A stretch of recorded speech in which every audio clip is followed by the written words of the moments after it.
Some of the best experts I know are almost completely invisible. You probably know someone like this. They're brilliant at what they do, but almost nobody knows who they are. They know their field inside and out, clients trust them and their colleagues respect them, but outside their immediate circle, they're pretty much invisible. Maybe you are this person. Meanwhile, people with less experience seem to be everywhere, speaking at conferences, posting online, and building huge audiences.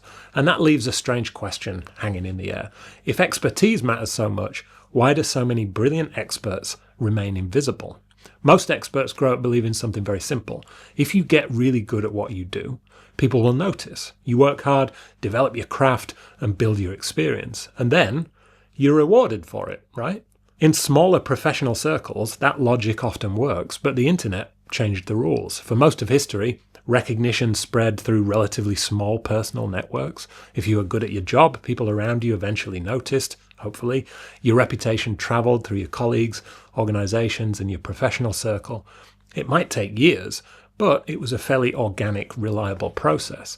The internet changed that dynamic completely. Today, recognition follows visibility. And that means people shaping the conversations in an industry aren't always the ones doing the deepest work, but they're putting themselves out there. Today we have access to the world's best experts in every field, and they're just a few clicks away, in theory. But what we actually have is access to the experts who play the visibility game, whether it's on social media, writing books, or speaking on stages.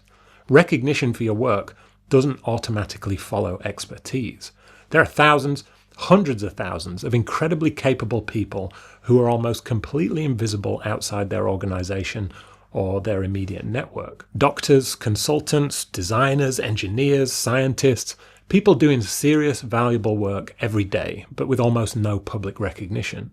At the same time, other people seem to dominate the conversation by writing articles and posting videos, and they are shaping the discussion in their industries. And maybe those people are the authority and the best person to lead the conversation. But if you've ever seen an expert being interviewed on TV, you've probably also heard people saying something like, "This idiot doesn't know what he's talking about." Or maybe you felt bitter about someone less experienced in your network getting more opportunities simply because they're better at marketing themselves. So what's going on there? Well, expertise and recognition are not the same thing. Being good at something and being known for something are two very different things. You can spend 10 or 20 years developing expertise and learning your craft. You can understand the problems in your field better than most people around you. But if that knowledge stays in your head, or even inside your organization, the outside world has no way of recognizing it. Expertise can exist in a safe, controlled, comfortable bubble. Recognition can't. Expertise can be built privately, but recognition requires an audience. It's a social exchange. Recognition only starts when you share what you know, and someone sees it and thinks, "Oh, I hadn't thought about it like that." And a lot of quiet thinkers and introverted experts don't share what they know. To them, self-promotion, personal branding, and trying to build an audience online feels unnatural, like it's bragging or attention-seeking. If you're in that position where you're great at what you do, but you're not recognized for it, that's something I help people with one-to-one, helping you turn what you already know into something that your clients will find you for and remember you for. There's a link below if you want to explore that. So these people stay quiet, getting on with their work and solving problems on a small scale, hoping that someday someone will notice. I spent the last 5 years becoming a useful voice in my industry, and I can't even bring myself to say an important voice because it feels like bragging. I'm an introvert, and I know enough to know that I'm not the world's leading expert on anything, but the truth is, I used my experience and skills to help people start and get further along in their careers in an area of the creative industry that is very hard to break into. I started explaining things that were confusing for people who were just starting out, like pricing and marketing and finding clients that were obvious to insiders, but difficult for newcomers to figure out without a lot of trial and error. I shared ideas on YouTube and tips on Instagram. Eventually I wrote a book which combined everything into a practical guide, and over time people started to associate me with solving this particular problem. And for most introverted experts, this is the best way to get recognition for your work. I don't perform, I don't claim to be right all the time, but I do try to be useful for other people.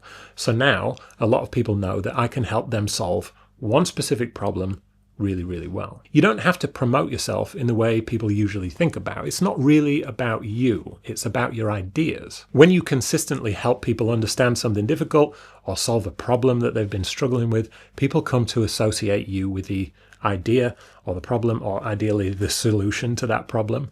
You don't need to be a charismatic performer or an influencer to do that. You just need to be useful. You can become known for your point of view or a framework that you've developed or whatever big idea you want to share with the world. Unfortunately, your expertise doesn't speak for itself. It's only when that expertise is put on an appropriate stage that it will be heard and appreciated. And building a platform for your ideas, in whatever form it takes, is a generous act. The people who become recognized thought leaders rarely set out to promote themselves. They usually start trying to explain something clearly because they've seen confusion about that subject in their field and they have the expertise to simplify it for other people. They've identified a problem and they know that they can solve it. If you can solve one problem for one type of person really well, you will start to be recognized for your work. It's not about promotion, it's about contribution. And once you see this clearly, the problem really starts to make sense and click. Brilliant experts don't stay invisible because they don't know enough or because they don't have enough experience. It's just because their ideas aren't reaching the people who really need them. They're busy doing the work, but they're not turning what they know into useful perspectives and frameworks that people can recognize, repeat, and share. The experts who eventually become recognized authorities tend to do something different. They take what they've learned, whether they're the most qualified expert or not, and turn it into something that other people can use or learn from. That could be a book, a blog, a podcast, or a YouTube channel, or social media content, but at a higher level than that, it's an idea or a specific way of understanding a problem. And once that idea starts to circulate, recognition isn't far behind. Not because they suddenly became the world's leading expert, but because their ideas became visible. If you want a hand to make your ideas and expertise more visible, you can book a call with me below. See you next time.